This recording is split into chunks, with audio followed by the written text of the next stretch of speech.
தாலுகாலேருந்து வந்திருக்கோம் கேப்டன் ஆலயத்துக்கு. ஆனால் எனது பையன் பேர் வந்து கேப்டன் விஜயராஜ்னு தான் பேர் வச்சுருக்கோம், சின்னவன் பேர். அவர் இங்கே வந்ததுலேருந்து எனக்கு 5 வருஷம் அப்புறம் தான் அந்த பையனே பிறந்தேன்.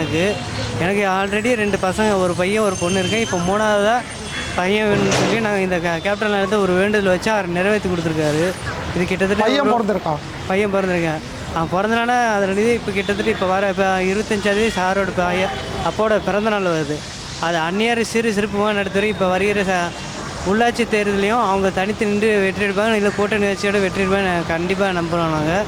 அது இல்லாமல் இவர் இப்போ கேப்டன் அவர்கள் வந்து எதிர்கட்சி தலைவராக வந்து நல்லா வளர்ச்சி அடைஞ்சு மக்களுக்கு நல்லது பண்ணார். அதே மாதிரி ஏழை மக்களுக்கு அன்னதான உதவியும் பண்ணி மேலும் அந்நியாரின் தலைமையிலும் பண்ணிக்கிட்டு இருக்காங்க.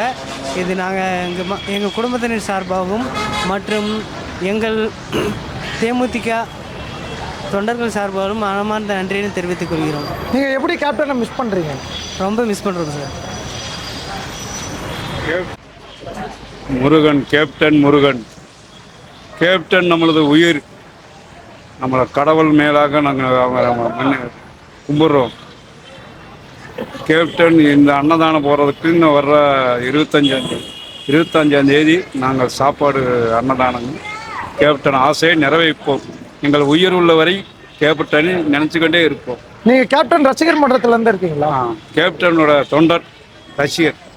இல்லை, அவர் கட்சி ஆரம்பிச்சதுக்கு அப்புறம் நீங்கள் சேர்ந்தீங்களா, இல்லை அதுக்கு முன்னாடி கட்சி ஆரம்பிச்சதுலேருந்து சேர்ந்ததா?